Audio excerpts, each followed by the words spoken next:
依家搞生意好難噶啦，咩都有人做晒啦，大財團壟斷晒啦，我哋啲普通人邊有得玩啫？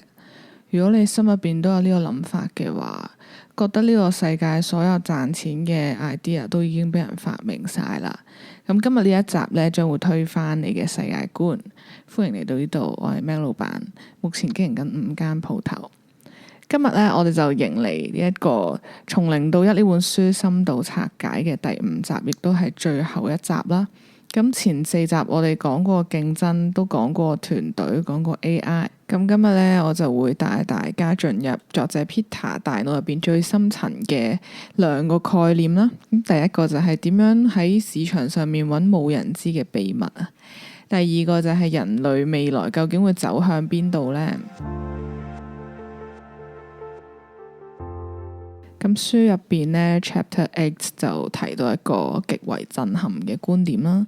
呢個世界呢，其實仲有大把秘密嘅，只係人類放棄咗去揾。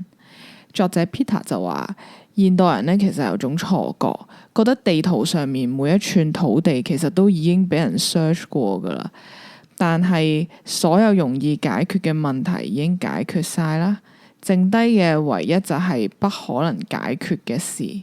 一係就係要愛因斯坦先搞得掂嘅事啦。點解大家會咁諗呢？因為社會教我哋要避險，要做啲跟風嘅嘢，其實先係最安全嘅。隔離街呢，夾公仔機賺錢，我就跟住開。人哋賣手搖賺錢，我都要賣。大家覺得呢個世界已經平平無奇嘅，冇得再創新啦。但係 Peter 呢，就警告我哋。如果呢，你相信呢個世界已經冇秘密嘅話，你就會接受平庸。真正嘅暴利其實係藏喺啲困難但係可行嘅地帶。當全世界都覺得冇嘢好做嘅時候，只要你肯花心機去掘寶藏出嚟，你就會發現其實大把錢都冇人賺緊。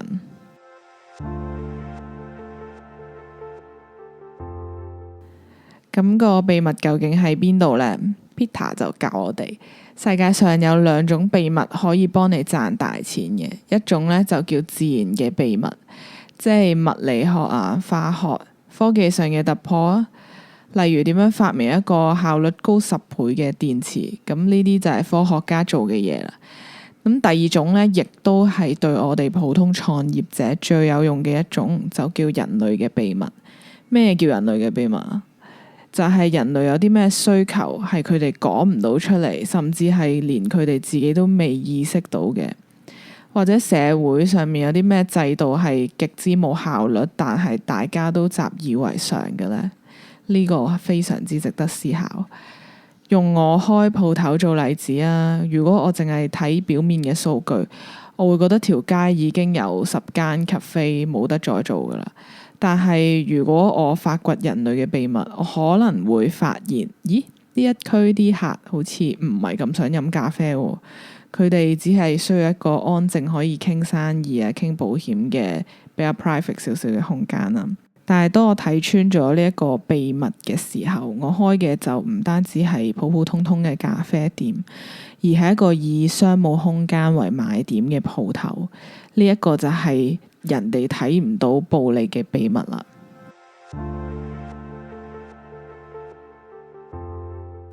好啦，咁當你千辛萬苦咁樣發現咗一個商業秘密嘅時候，你應該點樣做呢？有好多人呢，其實第一時間就會周圍同人哋講啦，放上 Facebook 或者去啲創業比賽嗰度威下先。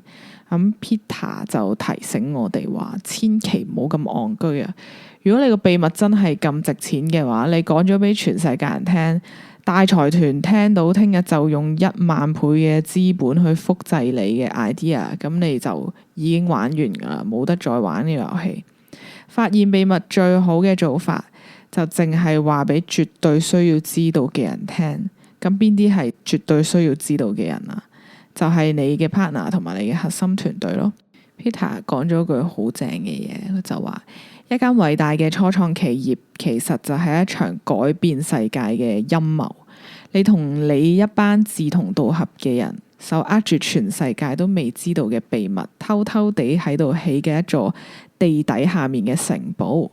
而直到你件 product 推出咗個市場上面，大家都見到啦，佔據咗絕對嘅優勢嗰一刻，對手想追其實都已經太遲啦。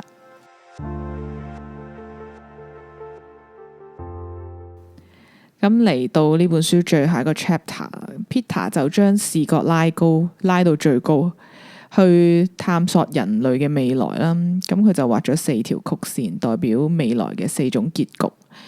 第一個就係繁榮同埋衰退不斷咁樣循環，就好似歷史朝代咁樣啦。第二個就係高原狀態，即係人類科技停滯不前，永遠維持依家咁嘅樣。大家喺有限嘅資源入邊互相內卷同埋互相殘殺。第三呢，就係人類滅絕啦。第四就係起飛，或者一個叫奇蹟點嘅嘢啦，即係我哋透過從0到1嘅創新去創造出一個資源豐富同埋超越依家難以想像嘅美好未來。咁 Peter 咧寫呢本書嘅最終目的就係想提醒我哋，未來咧唔會自動變好噶。如果大家咧淨係掛住互相抄襲啦，從1到 N 嘅話，我哋只係最終會走向一個停滯同埋內卷嘅未來。只有當每一個人都好俾心機，肯去踏出自己嘅第一步，去發掘更加多嘅秘密，去創造出屬於自己嘅從0到1嘅時候，人類先至會有機會嚟 take off。好啦，咁呢本書咧都足足講咗5集啦，終於都圓滿結束啦。咁由第1集講避開競爭啦，到今日講發掘呢個秘密，希望呢個系列都可以幫你洗腦，打破你原有嘅打工仔思維，重新建構你嘅商業底層邏輯啦。咁記住啦，做生意咧其實唔係同人哋鬥平，而係創造出獨一無二嘅價值。如果你中意我呢個 podcast 嘅話，就記得打開通知，即刻可以收到我最新出嘅片啦。